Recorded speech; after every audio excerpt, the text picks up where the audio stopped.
Good. Wonderful. All right, so we're going to start out as we always do with our invocation pledge four-way test Rotary moment. We have Mike Andrus.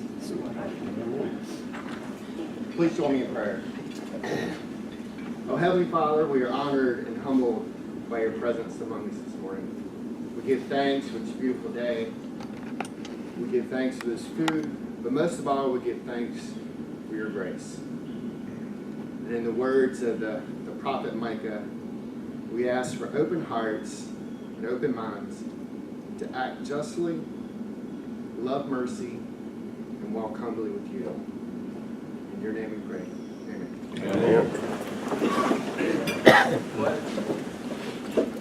I pledge allegiance to the flag of the United States of America and to the republic for which it stands, one nation, under God, indivisible, with liberty and justice for all.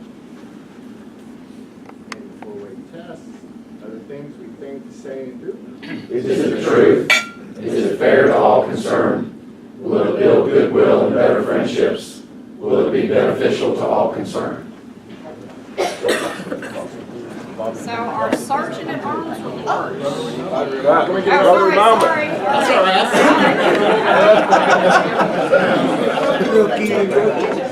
Like you've heard that. Yeah, I could talk about Project Rebuild, could talk about Camp Carefree or Ringing the Bell. But you know, I was driving in this morning, I was thinking, what's really cool that every Thursday morning we come here, we sit down, we have breakfast, and you talk, and you listen, and you learn something about the person sitting next to you across the table. And then if you're really brave, each Thursday you come in here, you sit at a different table, and you sit with someone you don't know quite as well. You get to learn a little bit of their story. And that's pretty cool.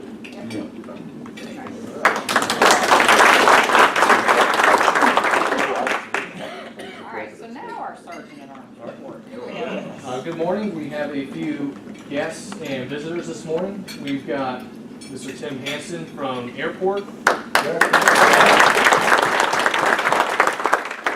we also have Mr. Neil Wilcox from Summit. And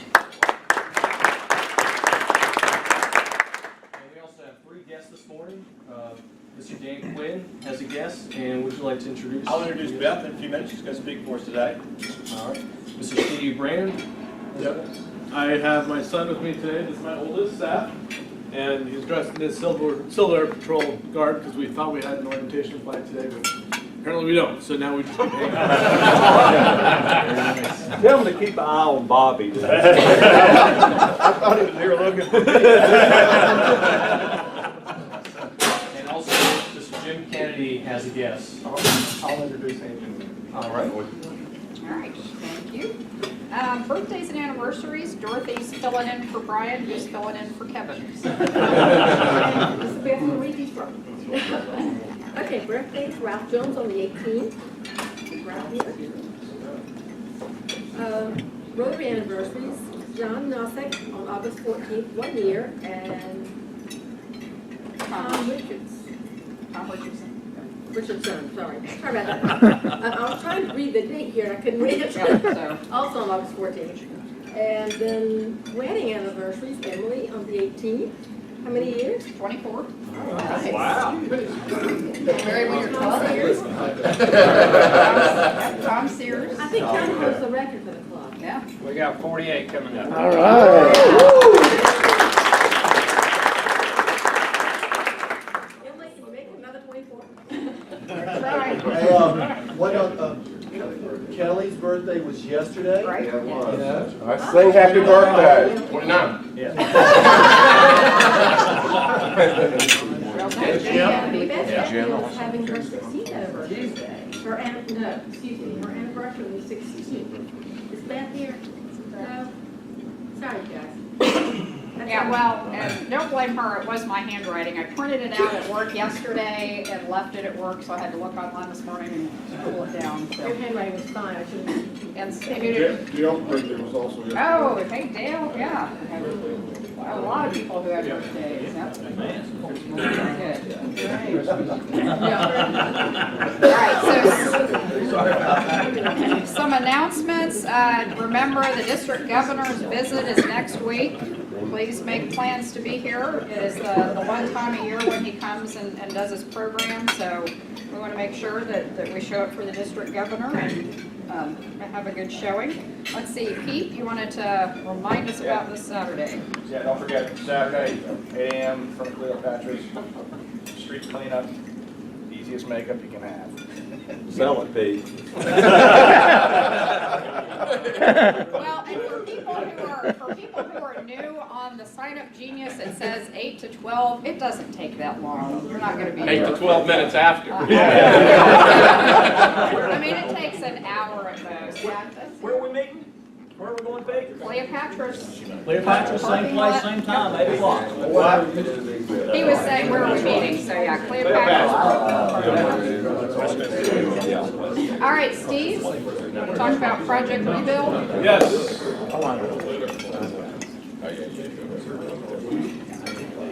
See, that works. All right, so real quick, coming up, the first 2 weekends in October are going to be Project Rebuild. We don't have the details yet. We're going to be meeting later this month, but we do have those, so mark those on your calendar. What day? First 2 weekends in October. But we need to We need get to it finish done. it that first Yeah, weekend. we need to get it done Right. the first weekend, because the second weekend is pig stop. Ooh. So first weekend in October, everybody just needs to show up and get the work done. Yeah, we're That's, gonna get done the first weekend. we will change that. And I don't know any other details yet. Okay. All right, and Tim Hansen with an E.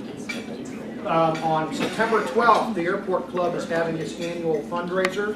I'm here tonight, or today, with some tickets to the evening event, which we call the Evening at the Grand. We're having it over at Kelly's Place over at Grandover. It's actually the second part of a day-long event that we're having out there. We are playing golf in the morning. We've got only 2 or 3 teams that are left. If anybody is interested in having a golf team, it costs $700, but you get 8 tickets to the evening event, which I'm going to pitch next. The evening event, we're having a silent auction, we're having music, and we're having food provided by Grandover. The cost is $40 per person, $80 for a couple. Our music this year is being provided by Evan Olson and Dana Barrett. If you've ever heard Evan and Dana play at a venue around Greensboro or High Point, you know how good these folks are, and they play our kind of music. They're really good. So, on the silent auction, we're going to have, if you like to vacation, if you like to drink wine, if you like to drive fast cars, if you like to eat food at Josephine's, or have a wine tasting at Wine Styles, or tasting over at Savory Spice Shop, we've got all those things on the silent auction. If you want to buy a ticket, I'm here today, and I'll get you set up. What's that date again, Tim? I know I should September know this. Friday, September 12th. That's already booked. All right, so we're happy to have with us this morning a Rotary Cultural Scholar that we sponsored, and so Jim is going to introduce her, and we're going to hear a little bit about her experience this summer. Good morning. I'd like to reintroduce you to Aenia Amin. Aenia is our first District Cultural Scholar. She goes to ECU, and she traveled to Spain to attend along with some other ECU students, language and cultural course at the University of Granada in Granada, Spain. So please tell us a little bit about your experience this summer. Well, first of all, thank you for sponsoring me. I would have to say I had one of the best summers of my life so far. Not only did I improve my Spanish, but I gained valuable cultural knowledge. On the way, just not only living, because Spanish people live very differently, they eat differently, they think differently. For example, you see little kids playing in the playground with their parents at 1 in the morning. I've never seen that in my life. And also, I was fortunate to travel, and traveling in Europe is a very different experience as someone that official public transportation. It's very walking and the officials there aren't that heavy on paperwork as there are in the U.S. Seeing all those experiments, and also very energy efficient there. So coming here, I was able to gain I was able to analyze it. I was able to analyze how America runs, how we use our energy, how we treat our people. And while there are pros and cons of both of European living and American living, I feel that each of them could learn from each other. And I know I didn't say much about my study abroad. The only problem is I cannot say much in just this limited time. It would have to take probably a volume this big. So that's why I just gave an overview of my thought of European living and American living and how we can learn from both. And I highly suggest anybody to travel or study abroad if you can. And if you have any questions about visiting Spain or the north of Morocco, feel free to ask me.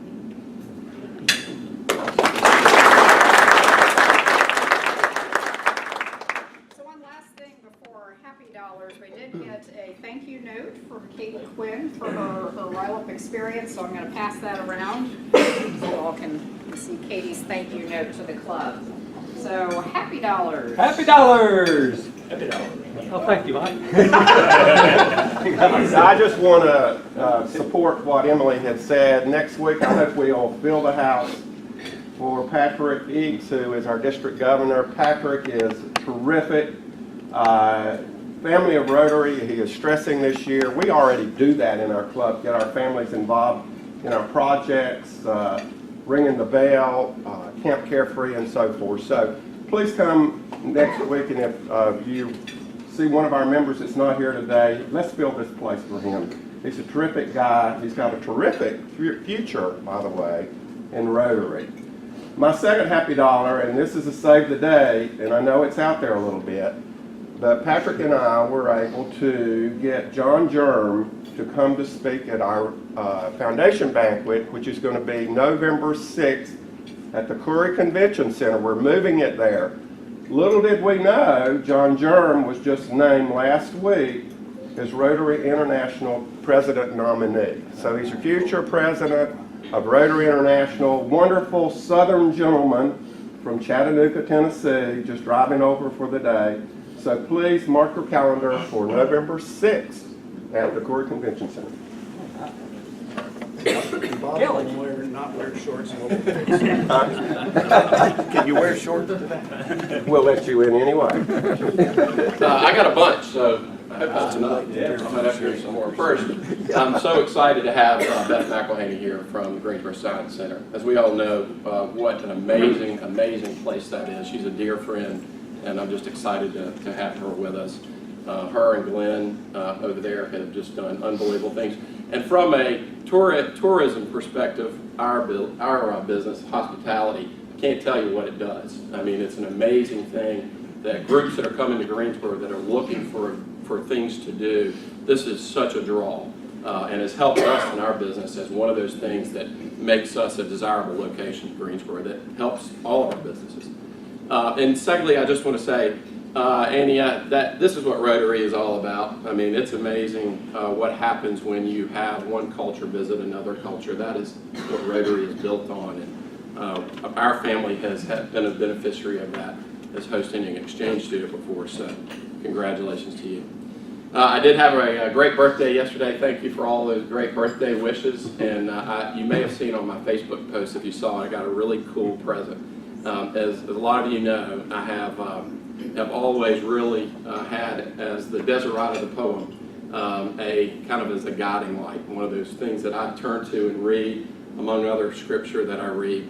But my daughter, if you saw this, she took a canvas that's as big as this door right here, and she painted the whole poem. And if you know it, it's a long poem. And gave that to me yesterday, which was, you know, went through one box of Kleenex and the second box of Kleenex. We're dropping off Haley to Appalachian tomorrow. So amazing. Wow, man. And James, I got a new guitar too. All right, woo! Had a big day yesterday. It's an Ibanez hollow body A75. Oh, man. Yeah, Starburst. All right. Go ahead, James. Big day. So speaking of Appalachian, this would be so much better if you were here. So I was thumbing through the 74 rhododendron. And I can't pass this around because it's not exactly G-rated. James Pegram high jumping on the Appalachian track team.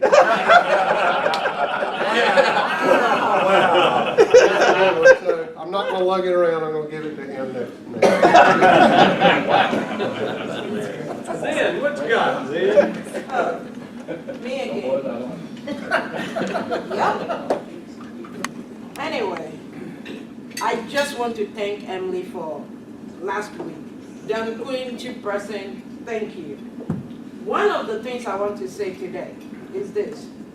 Rotary is a family, and I can't say it enough. Happy dollars are so we can tell you, we can share with you the things that are important to us, those that makes us happy, those things that makes us laugh. You, my sister, my brother, if somebody gets up to give a happy dollar, and your entire face looks like somebody just did something they shouldn't have done in front of you, I don't think that is inclusiveness. There are people in this room who never give happy dollars. They don't get up enough. They are not like Zen. If I've had enough, I'm going to stand up here and I'm going to tell you about it. I don't care how you exactly feel. Maybe that's not including everybody in my way, because I'm guilty of that. And before I remove all the specks in other people's eyes, I'm guilty of this. I know I have a big log on my eye that I need to remove. My sister, my brother, could we please allow those people who don't talk enough? Once in a while, they have a happy dollar. And we sit there, and our whole face is like, I'd rather be somewhere else. You're not including that person. You're not giving that person encouragement to stand up here and talk to you and share his or her life with you, which friendships are supposed to be about. It's not high school. We don't have cool kids and non-cool kids. All the cool kids don't end up well anyway. My other happy dollar is to thank Erica. I heard you fed my kid the other day. Awesome. Thank you, Dangui. Thank you, Erica. And anybody who sees Meat, please thank him for me. You know I don't get to spend enough time with my kid. So I met Meat and my husband later on. And Meat is like, Zen, you need to watch this kid. I'm like, oh, he's fine. The next thing I know, my kid is almost in the parking lot. And you should have seen Meat sprint. It was like...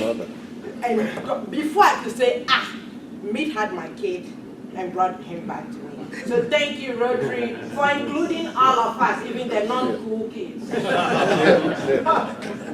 Dale, Max has let me go back to Guatemala one more time. And if I can learn to put the stove together right, he may not make me go again. But this is my 4th year. I'm still learning how to build these stoves. We're going back in October, and last year we put 200 stoves in, and this year with the same crew, another crew, we're putting 300 stoves in. So I'm signing up for CrossFit tomorrow.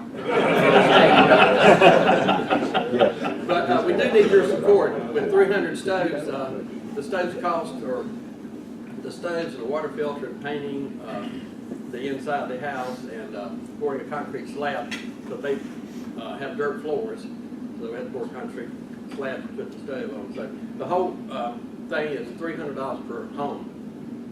So if you could help us in any way, we would appreciate it. Did I see Raul got married? He did. That's all. This is a $10 happy dollar. And of course, it's about Teddy, who we were able to see for the first time last Wednesday, or a couple days ago, in about 3 weeks. And speaking of Guatemala, he's still working on the video for the trip. He's committed to Max to have a trailer by the end of August, right? So he's still working on that, and by the end of October, he's committed with screenwriters and people he's going to meet this year at school. He's going to finish the video, so we'll have a video to see hopefully before Christmas. Other thing, Teddy last year was involved in a very short period of a film where the senior school, of all juniors and seniors at the School of the Arts have to do films. And he was asked to do, he did a video of his visual effects, so he did a vortex scene for this movie. And really out of total new precedence, the senior took this movie to the Sundance Movie Festival. not only did it win an award, it won the Best Cinematography Award. And so, of course, that's on Teddy's resume, and I got really excited. He says, Dad, you know, you only see what I did about 2 seconds in the movie, or 3 seconds in the movie. But of course, it took him about 60 hours to do it at the same time, but it was brand new. Well, Teddy just returned from the last 2+ weeks on the set of The Walking Dead. And he put in 16-hour days. He did get paid for 8 hours a day. He met Stephen the first day, the Asian co-star. They spent 30 months. Everybody on the set was wonderful.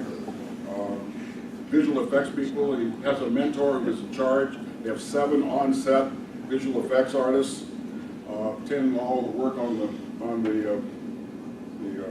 television show. He had the first lunch on Tuesday with the major producers and directors of the show.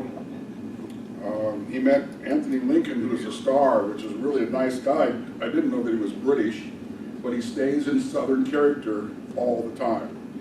I guess just to keep going. He met the head of makeup through his mentor, and he was able to go to one of the makeup, and he had to be there at 5:30 in the morning. There's a total of 40 walkers, and it depends how far they are from the camera as to how much they're made up. But he watched the process for about 4 hours before he had to return back to his set duties. So he's just excited beyond belief. The minimum day he spent was a 12-hour day. His mentor, he talked just before last Friday's last day. He talked to one of the screenwriters. He said, she told him that, man, your mentor, Victor, really likes you. And in 2 more conversations Friday, he was told that he's going to be invited back next summer. And he has a potential good opportunity for a job in the future. And he got paid this year. And one of his buddies who just graduated as a senior was hired by the school, $22 an hour. And time and a half over 8 hours. So this is a happy dollar because we're looking forward to it. It should be a happy budget dollar.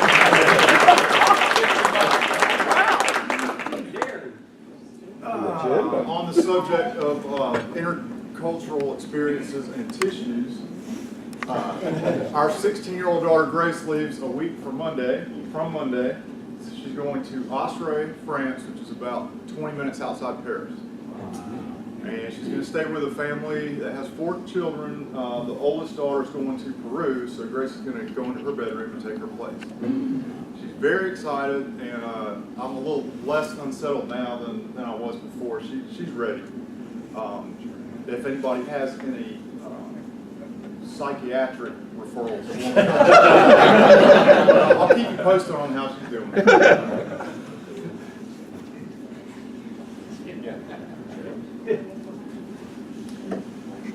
Well, my happy dollar is something that's happened at work.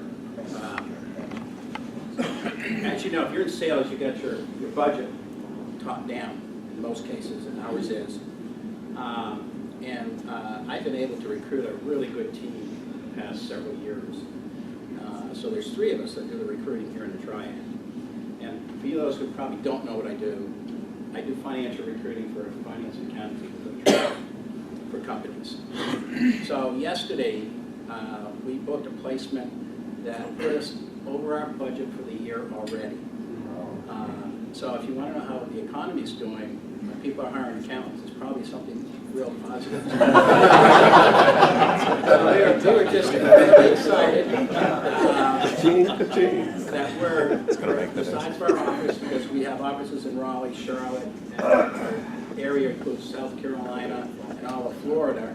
And a couple months this year, we were beating the pants off everybody in our small market. So we were really trying. All right. Happy dollars at this point. Quick happy dollars, quick. Gotta be quick. All right. First of all, I have 3 happy dollars. They're not going to be as long. First of all, I'm really glad to be back. I've been traveling an enormous amount lately, and it's great to be back and see all the faces. Secondly, I did a makeup at Crescent this past Monday. Great club. you know, but I just want to let you know that they look at this club with a bullseye on it. I mean, pig stock comes up, you know, they're bringing it up. They think that we think that we're up here and they just want to take us down a couple of things. That might be my fault because we got into a little bit of a Facebook. Okay, all right. I'm just laying it all out there for you. Also, an update on Women of the Mountain. I'm going to be meeting Rebecca later on today. If there's anybody wants to donate this morning, you know, please reach out to me and I'll hand the money back over to her. You know, I have 2 daughters, and I honestly believe the best way that we can affect change in this world is by empowering women. So if, you know, that's what this message is about from Rebecca. So if you are a woman, if you know a woman, and you want to, you know, you believe in this cause, please reach out to me, and I'll make sure those funds get to Rebecca. Good deal.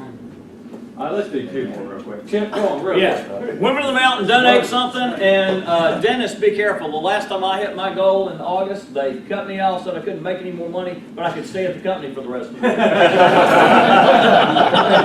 In case you don't know whether Dennis, what he said is a lagging or leading indicator, Dennis himself is a leading indicator. So Grandpappy came home after fishing all day long, been gone all day long, came home, there was this note on the refrigerator, and it said, "This isn't working. I've gone to stay with my mother." He opens the refrigerator, light comes on, beer's cold. What the hell's she talking about?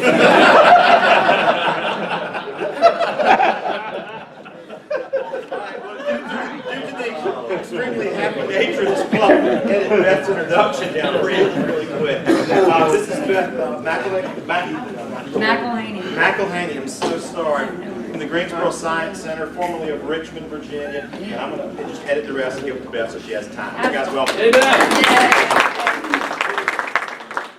was fun. I could have listened to more and more Happy Dollars.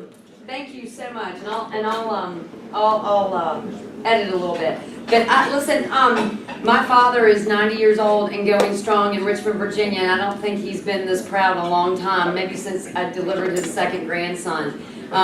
As when I told him I was speaking to Rotary, he just came apart. He was so proud, and then he was even more proud when I told him that my application is pending with a fellow club. A board member of ours nominated me for a fellow club, so I've made my dad very happy just being here today with y'all. And so I thank you for welcoming me here to represent the Greensboro Science Center.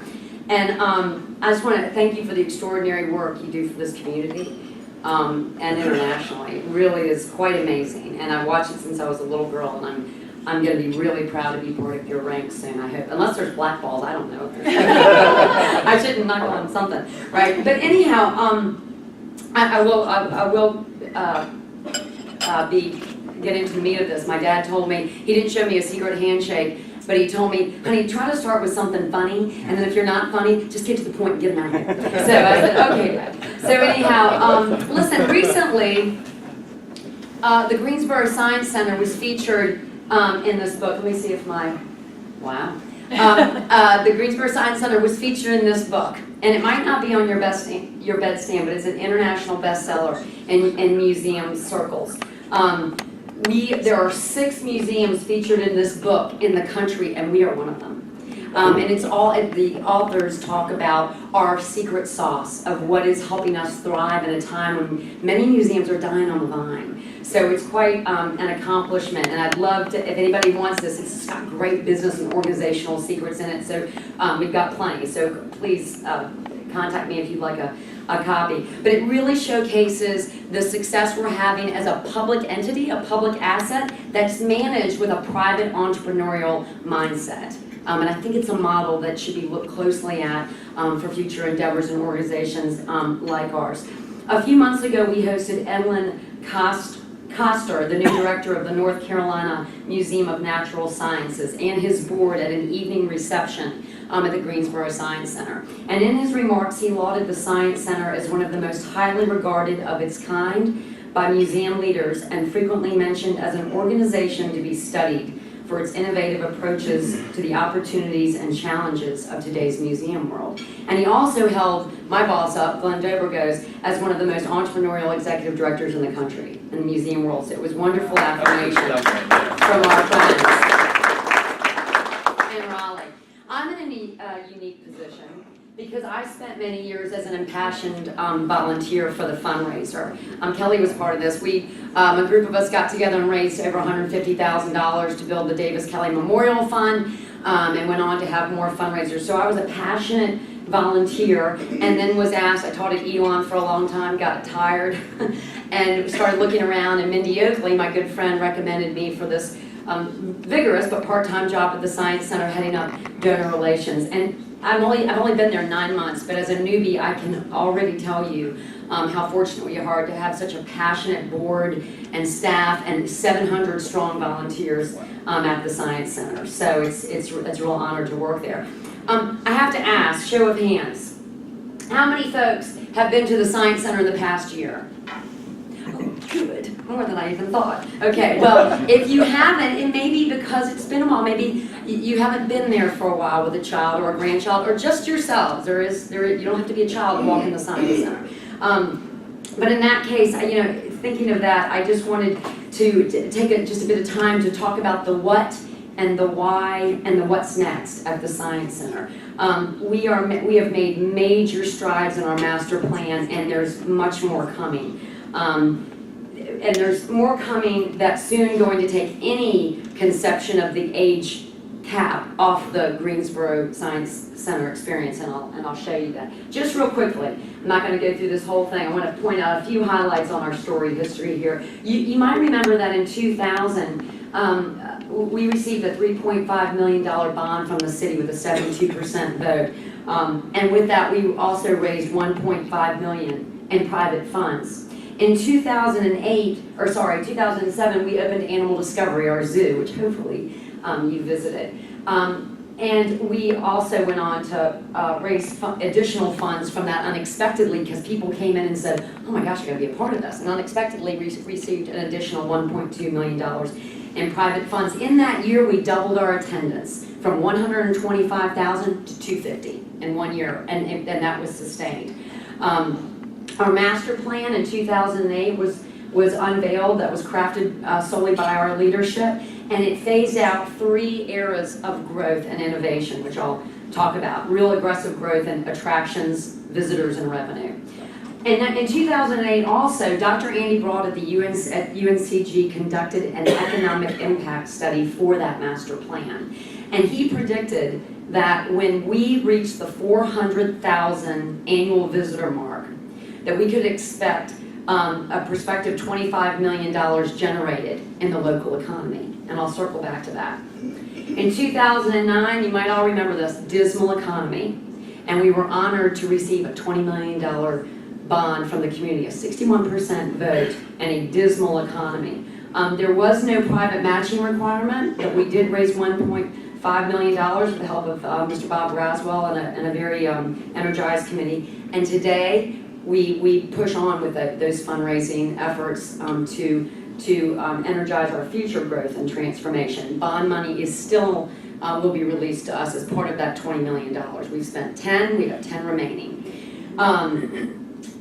In 2013, right, we opened as a new entity. We became the first and only North Carolina 3-in-1 destination, duly accredited aquarium, museum, and zoo, right? So, and with that, we changed our name from the Natural Science Center. You can't say that anymore. Grandpa can't say Natural Science Center. It's the Greensboro Science Center now. So that was a big, big year for us. When we created our master plan, and as we push forward, we have a mantra. We always ask, what can we do uniquely to help Greensboro, to make Greensboro special, to compel people to come here to visit, to see something they can't see maybe in their communities or in regions of where they're from. And so we always push to innovate, never duplicate, as our friends downstairs have done, like you've seen our two, right? And I think it's very important to talk about the why of what we do, why we come to work every day, you know, why we're in business, why what we do, why we ask for the community support and the support of our donors, right? So our mission is four-pronged, really. We are about inspiring young and mature minds alike about the mystery and excitement of science, right? We want to propel kids to ask questions, right? To become inspired, to look into futures in the world of science. We want to provide a unique and memorable family attraction. We want people to put down these things, right? And come and experience something as a family and have memorable fun. We want to be a model for conservation. Anybody remember Baby Duke? He is a diva. He's out there. You can come see him. He'll put on a show for you, right? He is part of a population of job and gibbons who are the most endangered in the world. And his mother gave birth to him at the Greensboro Science Center, and thanks to Tim Rice and his crew, we had folks that held him for 4 months straight, day and night, because his mother and he did not bond at first. And so folks from Moses Cone came over, our staff, day and night held this little guy for 4 months until he could thrive, and then was reintroduced with his mother. But part of a very important species population, survival population program that we're a part of. And fourth, and I promise you, Kelly and I are very dear friends, but I did not pay him to say what he did, but I thank you for saying it. You know, we want to be part of helping to transform the Triad, Greensboro and the Triad, as a destination, a cultural tourism destination. We're very, very serious about our role in that. So how are we doing that? Let me give you a little bit of eye candy for those of you maybe who haven't been there lately. Say a prayer.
a little eye candy, I want to do a little celebrating with you. I made reference to Dr. Broad's study in 2008 that said, boy, 400,000 visitors, annual visitors, that'd be a big economic impact benchmark for you. Probably somewhere around 2017, you know, when you finish with phase 3.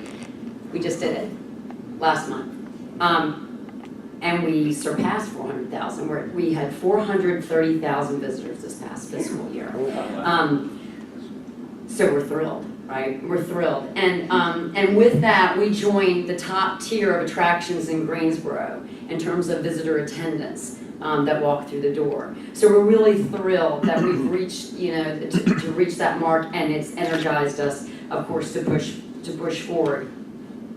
While we have tripled our visitation, while we have tripled our visitation and we've tripled our budget, we've doubled our membership, but you know what? We've only increased our full-time staff by 50%, which I think is another indicator of our commitment to being excellent stewards of community investment and to operate with real attention to efficiencies. You know, when the Cyquarium was first put out there, and Glenn really led the charge on that, people were naturally skeptical. I mean, are you really going to have an inland, the largest inland aquarium in North Carolina, and you know, landlocked Greensboro? Is that really going to happen? And it was a great question to ask, because typically aquariums are very, very expensive to build. On average, sometimes they're about $45 million to build. Two dolphins, $25 million in some aquariums, right? So our leadership, our board, and our volunteers and leadership in the city really put their heads together and crafted the Cyquarium with value engineering and with real creativity so that we could develop something that was innovative, beautiful, and entertaining, right? We did it with the community's help, of course. Our goals for the Cyquarium are the same goals that we have moving forward. We want science to be up close and personal. So everything that you see and everything that you will see is up close. We want kids and adults to be able to see science, to see exhibits, to see animals as up close and in your face as possible. And I think we do a really good job of that. This is my favorite, actually. Secondly, of course, we just want to be memorable. We want people to talk about us. Right now, we're doing a marketing and development piece, and I'm able to reach out to folks and get their testimonials and their stories about the Science Center, and it just touches my heart when people tell me about very poignant moments they have embedded on their brains about their experiences at the Science Center with a school group, with a grandparent, with a parent, or, you know, and sometimes couples that come or families that come without children at all. So we want to be memorable. We always want to deliver the unexpected. So here's our fishing cat, Tallulah, and Tallulah has just been introduced to Mako, and we're hoping they will be making more fishing cats. Mako has joined us from Tibby Hedren's Conservation Refuge in California, and boy, he is doing everything he can to get her attention. He is, and she's just like, you know, it's wonderful to watch. And it's fun to watch them, and she's kind of helping him, you know, acclimate. So it's wonderful. We want to be unexpected. You go into an aquarium and see a fishing cat, one of the most endangered species in the world, and we have 2 of them at the Greensboro Science Center. Of course, we want to be magical, right? We want to transport you to new dimensions, to other places, to other realms, and for kids who would never have the opportunity to experience other realms and ecologies and habitats, we want to be, you know, we want to be in that business. And of course, we want to be educational. We very much want to entertain, but we want to inspire. We have robotics clubs, Legos robotics clubs and teams that win nationally. So we're also very serious about the education. We provide 55 counties from North Carolina came for educational programming to the Science Center this year. So we're very, very serious about our educational contribution. And of course, this is the drool factor. You know, we love wiping down the drool and wiping down the handprints on our exhibits. We want people just to, you know, to be wow. I love that one. That's one of my favorites, right? We want to wow. And so as we push forward, you know, we lean hard into that. What's really memorable and what will make people remember us in a different way. We want to be meaningful, as I said, with conservation and habitat survival. we're serious about those programs that we're part of along with our penguins. We're hoping that we'll see some baby penguins soon. Kelly and I have some friends that have naming rights. Justin and Susanna Washburn will name our first 2 penguins whenever they come along. Right, so phase 1 is done, right? We opened the Aquarium. Just recently, I hope some of you saw it. We reached out and thanked all our donors with a full page ad in the News and Record. We also ran that in the Business Journal. We opened with our Aquarium a Fresh Market Cafe, thanks to the Fresh Market, which sustains that cafe 100%. All proceeds from the cafe, Mark Jones comes out, Craig Carlett comes out and presents us a check. It's fabulous, and Bonnie McAlhany and Hunter and Pace Communications built that for us. We have a new gift shop, we have a new lobby, our Omnisphere Theater is 3D dome theater, right? We have a Health Quest Exhibit 2 that Tim Rice and Cone Hospital helped to make happen in a big way. So phase 1 is done, funded by $10 million in bonds and $1.5 in private funds. And so now here's a few. There's a view of our Fresh Market Cafe, our Omnisphere Theater, Health Quest, and our Tricera shop. All kinds of goodies in there, right? So what's next? Next, you're gonna put on a harness and you're going into the trees, right? Out back into the zoo behind Davis Kelly's Memorial Fountain. You can go on a beginner, an intermediate, and advanced. I can tell everybody in here will be on the advanced course, right? You'll put, this is for basically about 8 to 98. And you're gonna go up in the trees on 3 different courses, and it's not just zips. Let's see if I can show you something before I run out of time. Okay, it's not just zip lines. There will be aerial obstacle courses in which you'll mimic different movements of animals, right? So these are just a couple examples. This will be all about leadership development, physical fitness. We anticipate bringing groups out for, as I said, leadership development, executive training, those kind of team building, right? And of course, it's about physical fitness, exercise, and health as well. So this will be coming, I always tell Glenn to under-promise and over-deliver, which is very hard for him, but this should be open by May. We're really excited about this. Just a couple other examples of what might be happening in the trees. So imagine humans on exhibit, right? So you might I can see some parents sitting, maybe their kids have wandered down to see the Maine wolves, and then you look up, and this is what you'll see in the trees. So how fun is that, right? So that's Sky Wild. Ron is not here, so I'm going to show you a few other things. Also, here's what's happened. The aquarium is up the ante on the museum, right? Some people say now, well, gosh, the aquarium kind of blows you away. It's like aquarium blows you away. Your museum needs a little, little spit and polish. Well, we're going to do more than spit and polish. We're going to transform the part of the museum that's tired now. So we're going to bring new exhibits. We're going to be really immersive areas where now you'll go and it'll feel almost Disney-esque with a obviously leaning into education. Augmented reality, virtual mapping, virtual tour guides will pop up in the prehistoric canyon, and instead of just a fossil behind a plexiglass, that fossil will now evoke a virtual tour guide, the animal that the fossil was millions of years ago will come out and talk to you about where he came from and what he was, right? And there'll be all kinds of really neat immersive techniques within our museum transforming it. And then we're going on to double and enhance our zoo. So animal discovery will now push far back into the property, into the woods, and it will really become a realm about endangered species. Water features will be prominent. I'll show you a couple things here. So this is, if anybody wants to come up after the presentation, you can see where we'll push back out here into the woods with, again, endangered species. We're going to have areas, viewing areas, a conservation center, areas where events can happen, a pavilion. I can give you a host of different animals that will be there. The clouded leopard, pygmy hippos, okapis, caraways, some of those animals will be featured. So we've got big plans for our zoo. You can think about having a Rotary function out here at night, hosting all kinds of different functions and events in the Pavilion and Conservation Center. That will be coming along. Let's see what's on my last one.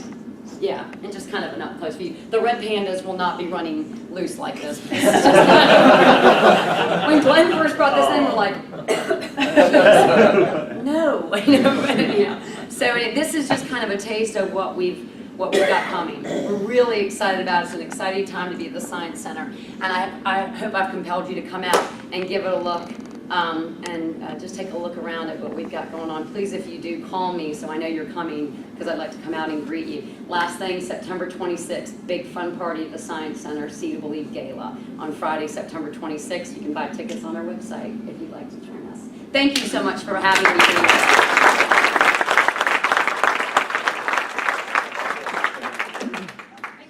Beth, I mean, I'm always amazed to see what I live just up the street from the Greensboro Science Center. I'm just so amazed at what a fabulous place it is in Greensboro. We are open, the zoo is open until 4, and then the rest of the museum is open until 5, and we open at 10. Members get in on certain days at 9, can have a preview hour by themselves from 9 to 10. And I'm sure, Beth will figure out if you have any other questions or want to take a look at the pictures there. So a quick reminder, very short board meeting after this, just to make sure we're all our ducks in a row for next week. Let's see, we'll do a raffle here. So. Actually, you select her. You'll read the last 3 numbers. 0, 7, 5. Yeah, right here. All right, so, Yes, yes. Yeah, I'm here to help.